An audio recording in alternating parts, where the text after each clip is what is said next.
"Don't park here anymore. Pack your things and get out." That's what Karen, the so-called HOA president, screamed as she blocked my garage with her arms crossed, glaring at me like I'd just committed a crime. My neighbors peeked from behind curtains, some even recording with their phones as I smiled, pulled out mine, and thought this one call is going to bury her.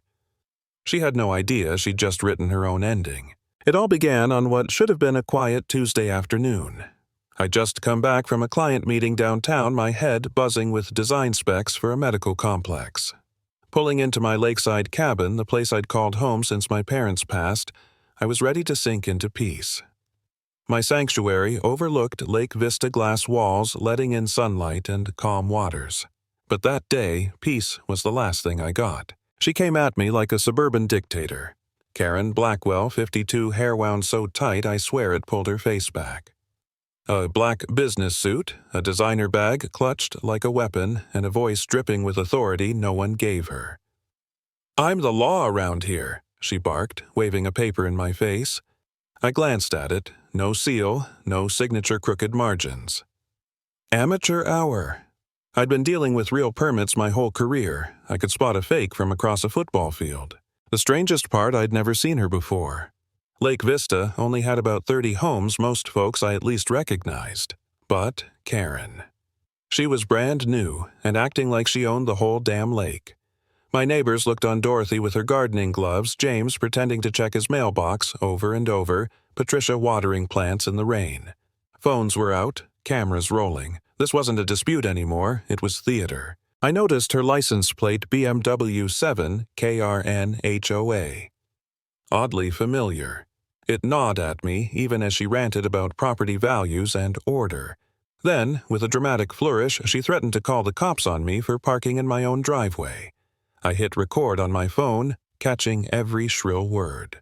Something told me this wasn't a one-off spat. This was a performance she'd rehearsed before. That night, I couldn't let it go. I typed her license plate into every search engine. There it was, an old complaint from Arizona. Same plate, same BMW, same woman.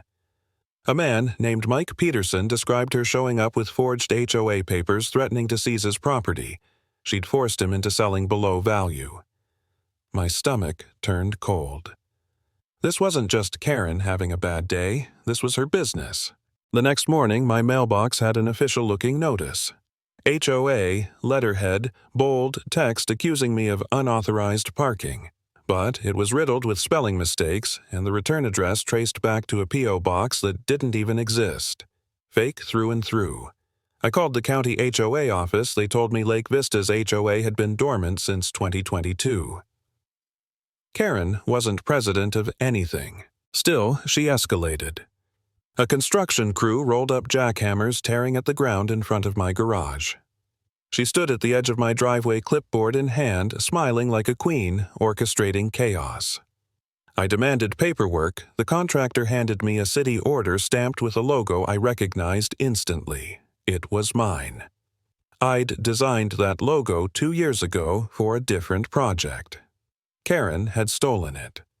I confronted the crew, and even they started realizing something was off.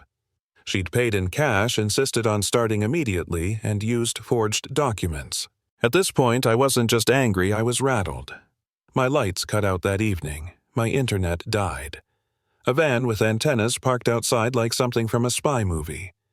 I sat in the dark, asking myself if I'd made a mistake by pushing back. Maybe I should have kept quiet.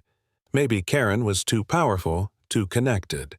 For a moment, I really believed I was in over my head. But then, I thought of Lisa, my sister. She'd told me months ago about a woman at her condo in Portland, black BMW, perfect suit, fake HOA rules.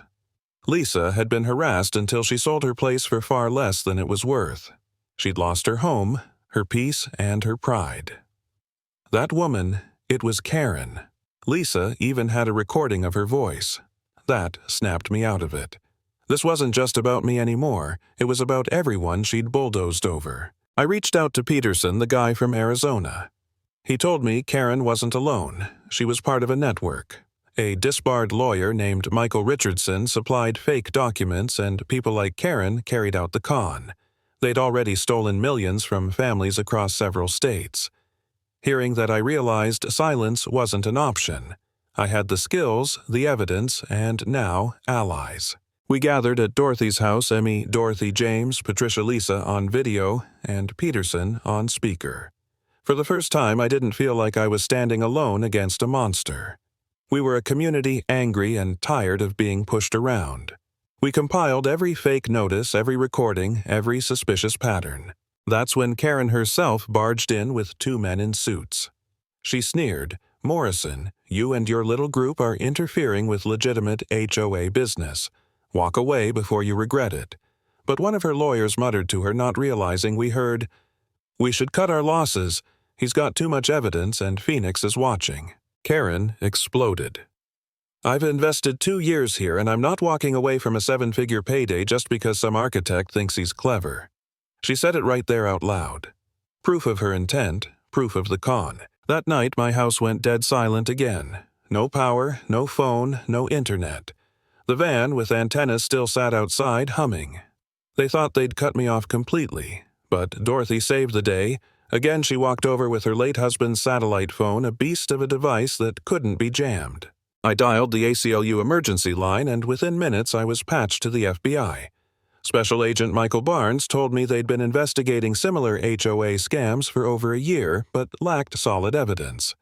What I had, videos, documents, witnesses, was the missing puzzle piece. Within hours, federal vehicles rolled into Lake Vista. I watched from my porch as agents surrounded the van, pulling Karen's men out in cuffs. Moments later, Karen herself was dragged away, still trying to act like she was in control. "You have no idea what you've done, Morrison," she screamed. "You destroyed something bigger than you know." But she was wrong. I knew exactly what I'd done. I'd cut the legs out from under a network that had victimized families across half the country. The FBI uncovered bank accounts, shell companies, and even a target list of over 100 communities Karen and her crew planned to hit next. Richardson was arrested in Las Vegas. The whole enterprise collapsed overnight.